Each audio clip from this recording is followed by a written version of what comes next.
Fala galera do Verdão, bora para mais um vídeo, reagir a mais um corte aqui da Placar TV, entre outros vídeos que eu vou estar soltando aqui para vocês, beleza? Já deixa aquele like, se ainda não é inscrito aqui no nosso canal, dá essa força, dá essa moral aí pra gente, se inscreva no canal, acione o sino e deixa aí o seu comentário o que vocês acharam desse jogo do Verdão 1-1, estreia de Libertadores, o Palmeiras com o time reserva focando na final do Campeonato Paulista diante do Santos, né? Não era para menos, né, cara? Fez o que deveria ser feito o técnico do Palmeiras, Abel Ferreira. Agora vamos ver se o Verdão vai conseguir chegar inteiro e vai conseguir buscar esse título. Eu acredito que vai ser uma goleada, como tem sido ultimamente nas finais do Campeonato Paulista, né? Palmeiras parece que vai ratear, chega no momento final, vai lá e esmaga os seus adversários. Vamos assistir o vídeo. Equipe do San Lourenço, estádio Nuevo Gasômetro, baita pressão, e o Palmeiras conseguiu um resultado que, olha, pelo que foi o jogo, tem de ter a sensação de uma goleada histórica do Palmeiras sobre o São Lourenço. Porque ter empatado contra o time argentino na condição que foi a partida para o Palmeiras, o sabor não é nem de vitória. É sabor de ter enfiado 10 nos caras que perderam um caminhão de gols ao longo do jogo. Um Palmeiras que passou pelo menos o primeiro tempo e boa parte do segundo tempo com uma escalação completamente perdida, injustificável por parte do técnico Abel Ferreira, que consertou as bobagens ao longo do segundo tempo feitas na escalação inicial e que depois terminou o jogo de novo chamando o São Lourenço e colocando em campo e terminando a formação com os tais 3 zagueiros, quando o Palmeiras buscava e aspirava o que seria já o milagre da noite, o milagre sul-americano desta semana de Libertadores, que seria virar para cima do São Lourenço, né? Mas enfim, vamos ao resumo desse jogo por aqui na Placar, então não esquece de se inscrever aqui no canal, deixar esse like pra gente falar do Verdão, que está com a cabeça totalmente voltada para a decisão do Campeonato Paulista, o que eu discordo, porque, na minha visão, o Palmeiras tem elenco suficiente. Lembrando que houve data FIFA. Lembrando que apenas Hendrick, Murilo e Richard Rios viajaram para jogar com as seleções. O restante do time ficou 10 dias em preparação treinando. Como é que não aguenta uma maratona de 3 jogos, ainda mais com os dias considerados naturais de semana, né? De separação de uma partida para outra. O Palmeiras jogou numa quinta, depois no domingo, agora numa quarta-feira. Daria para você fazer uma mescla de pelo menos nesse jogo contra o São Lourenço, entrar em campo com 5, 6 titulares, mas 7 ficaram aqui no Brasil, né? O goleiro Everton, os laterais, o Marcos Rocha e também o Mike, o próprio Murilo zagueiro, o Zé Rafael, Rafael Veiga e o Hendrick, né? Os jogadores que não viajaram para a Argentina, mas por outro lado, outros jogadores tinham total condição de iniciar a partida e o Palmeiras evitar o que foi um primeiro tempo tenebroso, uma coisa catastrófica, uma escalação que nunca atuou junta e que fez com que essa bagunça se traduzisse em campo num São Lourenço que é um time limitado, que é um time físico, um time pesado, mas que passeava diante do Palmeiras como se estivesse vestindo uma camisa, sei lá, de um Real Madrid galáctico contra um time de 10ª divisão do futebol espanhol, né? O Palmeiras numa atuação horrorosa, né? Com o Vanderlan, um jogador completamente perdido, sem nenhum tipo de personalidade para encarar um jogo desse nível. Um Caio Paulista, que até agora é a contratação mais injustificável do Palmeiras, assim como o meio-campista Lázaro. Gabriel Menino, que faz muita hora extra nesse elenco do Palmeiras. Breno Lopes, da mesma forma, jogadores com um desempenho terrível em campo. O próprio Garcia, lateral direito, que não se deslancha como esse jogador. E o Gustavo Gomes, sem ritmo, contaminado por essa escalação completamente perdida. Nasce um gol de cabeça do São Lourenço, né, por parte do Romagnoli, um zagueiro grande, né, num erro gravíssimo de marcação. Como é que o Gustavo Gomes esqueceu justamente do principal marcador da equipe argentina, que vai chegar de cabeça, jogador mais alto do setor defensivo, subiu nas costas dele e fez 1-0. A bagunça continuava até o Abel entender que no segundo tempo ele tinha que sacar esses jogadores que estavam com futebol de nível bagriano, né, hoje no jargão popular utilizado pelos torcedores, né? Foram embora Breno Lopes, Gabriel Menino, Caio Paulista, Vanderlan, e aí entrou, entre aspas, um pouquinho da cavalaria. Piquerez corrigindo a lateral esquerda, jogando bem melhor do que foi na partida contra o Santos, Aníbal Moreno ganhando o meio-campo, Luiz Guilherme ressurgindo na equipe, jogando por dentro, aliás, jogava um pouco pela direita, mas caindo por dentro e se aproveitando no corredor, e entrou também o Flaco Lopes para o Palmeiras ganhar um pouquinho mais de sustentação ofensiva. Natural que o time melhorou, o time desfez a chamada linha de 3, se bem que nem flertou com linha de 3 ao longo do jogo, né, porque com Vanderlan e Garcia isso inexiste, né, são atletas que não tem nenhum tipo de posicionamento. O Palmeiras tinha uma linha de 4, mas é que ele era tão bagunçado que parecia que estava jogando com linha de 3, mas no segundo tempo o Palmeiras cresceu, tanto é que numa cobrança de falta, o Richard Rios jogando melhor, mais solto, porque estava perdido, né, sem o Aníbal Moreno. Obviamente jogar com o Gabriel Menino é uma dureza danada. E aí o Palmeiras passou a ganhar corpo, o Palmeiras ganhou volume, o Palmeiras ganhou aquilo que mais falta hoje e que me parece que o técnico Abel Ferreira tá teimando em não se justificar para voltar a escalar.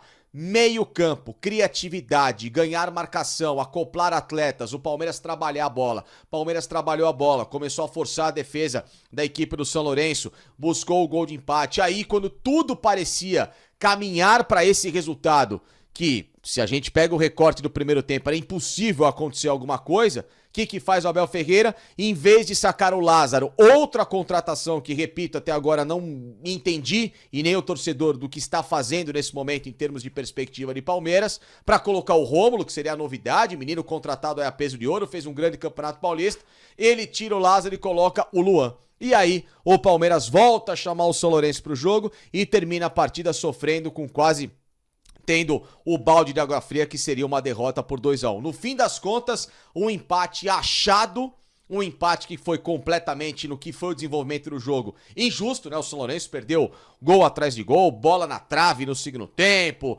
e um monte de contra-ataques em que se mostrou bem ineficaz, né? Uma equipe que tem apenas o Nauel Barrios ali como o jogador mais ciscador, o Ferreira até que fez uma partida ok, Leguizamon também bem abaixo da média, então o Barreiro que não conseguiu se desenvolver, mas o Palmeiras, repito, pecou de novo pela teimosia do Abel, de ter inventado uma escalação que não precisava, era só ter entrado com um time mesclado com esses titulares e no decorrer da partida sentindo como é que estava o ritmo. Até o Palmeiras podia ter entrado com esse time para buscar um resultado melhor e administrando uma vitória parcial, né? Com uma escalação que eu acredito que tinha total capacidade de buscar uma vitória na Argentina. E aí você ir dando a dosagem necessária para esses caras que vêm do banco. Uma inversão de valores que não deu certo, que foi corrigida no segundo tempo e que depois, quando o Palmeiras tinha a faca e o queijo na mão, com um convite ao prazer que era o São Lourenço, vem cá que eu quero tomar a virada, o Palmeiras abdicou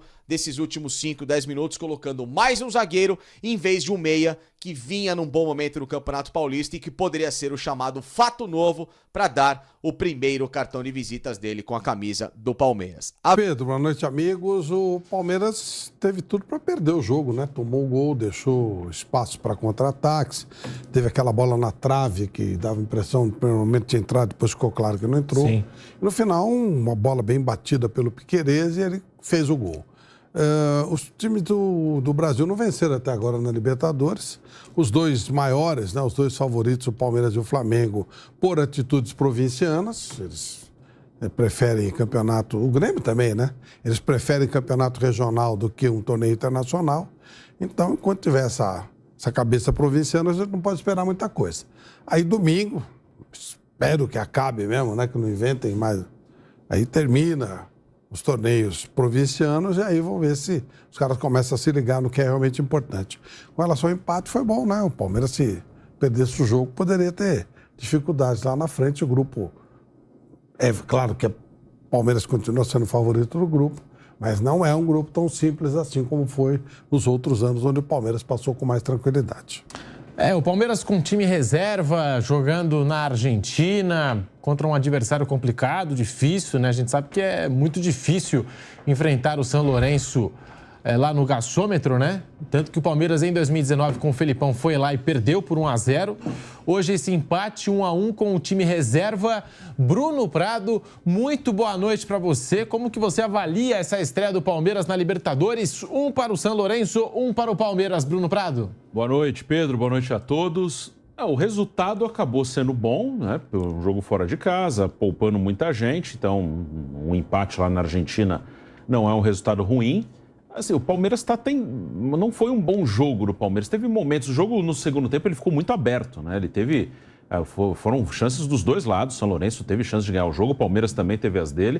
O time melhorou até com as substituições, principalmente as duas do intervalo, né? As saídas do Caio Paulista, do Vanderlan, entraram o Piquerez, Flaco Lopes. Linha de 4 ali, com o Lázaro fazendo a ponta esquerda, o Piquerez de lateral, o time cresceu, teve oportunidades, empatou, depois cedeu chances ao São Lourenço. Não foi assim um Palmeiras tão seguro quanto a gente está acostumado, mas também muito desfalcado por opção do Palmeiras, né? Por uma opção do Palmeiras. Então, em termos de resultado, bom, né? Saiu com empate, melhor do que o que aconteceu no ano passado, nessa mesma época, em que foi com o time reserva lá para a Bolívia e perdeu. Hoje conseguiu empatar, o que, pensando em classificação no grupo que tem São Lourenço e tem Del Valle, dois times que podem passar para as oitavas de final, né? O Palmeiras, claro, é o favorito do grupo, mas não é um grupo tão fácil. Empatar fora contra um desses times, acho que mantém assim, uma tranquilidade em relação à matemática da Copa Libertadores. Mas é um time que não fez uma boa partida. Teve momentos, mas isso cedeu muitas chances ao São Lourenço, que não é muito comum no time do Palmeiras. Mas pela escalação, pelo time reserva, acho que ficou de bom tamanho para o Palmeiras. Mais um ano em que o Palmeiras se divide entre a final do Campeonato Paulista e a estreia na Libertadores da América. Como citou o Bruno, no ano passado, perdeu o primeiro jogo da final para o Água Santa, jogou com o time reserva na altitude de La Paz e foi derrotado pelo Bolívar. Agora arranca um empate na Argentina contra o São Lourenço. Fábio Piperno, muito boa noite para você. Comentou essa partida aí ao lado do Nilson César, do Guilherme Silva, do Pedro Henrique Sperber, do Vanderlei Nogueira. Piperno, qual a avaliação desse empate do Palmeiras fora de casa com o time reserva? Piperno, boa noite. Boa noite, Pedrinho, Flávio, Bruno. Eu tô com o Flávio nisso. Libertadores é tão bacana, é tão legal. Tem time que dá a vida, sua sangue para chegar a uma Copa Libertadores. Isso vai estrear em Buenos Aires contra o São Lourenço, que é uma força tradicional. Aliás, o primeiro time da história a enfrentar um brasileiro em Copa Libertadores, lá atrás, em 60 e tal, né? Quando jogou contra o Bahia. Lá naquele time, o Bilhardo, inclusive, era reserva. Então, né? Enfim, uma competição tão bacana, o Grêmio podendo ser, assim como o Palmeiras, o Flamengo, o São Paulo, podendo ser o primeiro brasileiro tetra. Aí alguns deles vão jogar com o time reserva. Eu também não vou me conformar nunca. O Palmeiras fez isso já ano passado, perdeu na Bolívia. Hoje, um jogo, até no segundo tempo, engraçado, né? Parecia até meio um casal, um bando para cá, um bando para lá. O Palmeiras chegou a ter 4 atacantes lá uma hora. O time argentino também com todo o espaço lá para contragolpe. Teve chance de matar o jogo, assim como o Palmeiras poderia ter empatado antes. Teve chance até para virar depois. Esperava mais de alguns jogadores que talvez pudessem aproveitar melhor essa oportunidade para plantar uma dúvida na cabeça do Abel. Continuo achando que os laterais do Palmeiras em 2024 não estão bem. Justiça seja feita ao Piquerez, né, que hoje entrou fazendo uma boa partida, não só pelo gol, mas hoje jogou um pouco melhor. Mas esperava mais, inclusive dos garotos, né, do Garcia, também do Naves. Agora, eu acho que 2 jogadores, pelo menos, esses sim aproveitaram bem a chance. O Richard Rios fez lá um jogo sensacional, mas jogou bem. E, especialmente, o Luiz Guilherme, na função que é dele. Sim. O Luiz Guilherme, ele não é o cara para ficar jogando o tempo todo em cima da linha lateral. Isso restringe muito o espaço de circulação dele.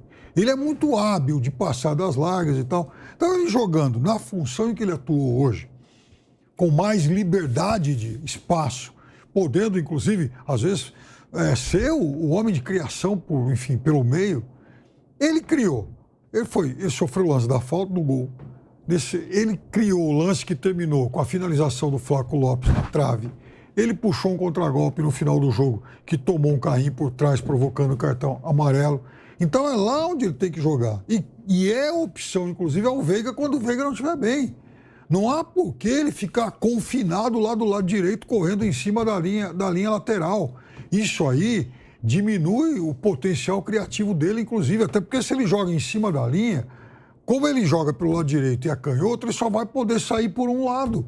Se ele tentar driblar para o outro, ele sai do campo. Então, hoje, ele, para mim, jogou. Ele foi posicionado de uma forma mais apropriada e jogou melhor. Bom, galera, é isso aí, rapaziada. Verdão perdeu. Verdão não, né? São Lourenço, como diz o Facinca aí. Perdeu um caminhão de gols. Poderia ter vencido a partida, mas vamos ser justos, né, gente? Era o time reserva. A gente não gosta disso, né? Mas entende. O torcedor não gosta de empatar, não gosta de perder, principalmente quando a chance da vitória, quando você olha para o outro time que está do outro lado e fala, isso aí é uma vitória. Aí o time vai lá e empata, aí você fica pé da vida, mas faz parte do negócio, né, pessoal? Acho que o Palmeiras vai conseguir se classificar em primeiro lugar tranquilamente nesse grupo. Tem jogo na altitude mais uma vez, né? O único jogo aí que eu acredito que o Palmeiras ainda possa perder é o jogo na altitude contra o Del Valle, mas parece que o Palmeiras foi lá, né? E venceu o Del Valle mesmo na altitude. Teve um jogo, não tô enganado, que o Palmeiras conseguiu uma vitória em cima deles na Conmebol Libertadores. Foi Conmebol Libertadores? Acho que foi, né? Não foi em Recopa, não. Ou foi em Recopa, gente? Tô muito lembrado não, mas o Palmeiras venceu eles lá na altitude. Vai ser um jogo muito difícil, vai, mas a chance de vitória lá é grande. O foco agora do Verdão é no dia 7, às 18 horas, horário de Brasília, Palmeiras e Santos pela final do Campeonato Paulista. O Santos está na frente, 1-0, joga pelo empate, mas o difícil para o Santos vai ser conseguir segurar o Palmeiras, né? O Santos vai para o Allianz justamente para isso, para tentar segurar o Palmeiras. E aí, aquele ditado, ele prevalece, né? Água mole, pedra dura, tanto bate até que fura. Acredito que o Palmeiras vai fazer isso. O Santos vai se defender e o Palmeiras vai atacar, não dando possibilidade de contra-ataque, né? Não sei se o Santos tem algum jogador que consiga essa questão aí de contra-ataques, mas se tiver, pode ser que o Palmeiras vai ter que ter uma cautela a mais.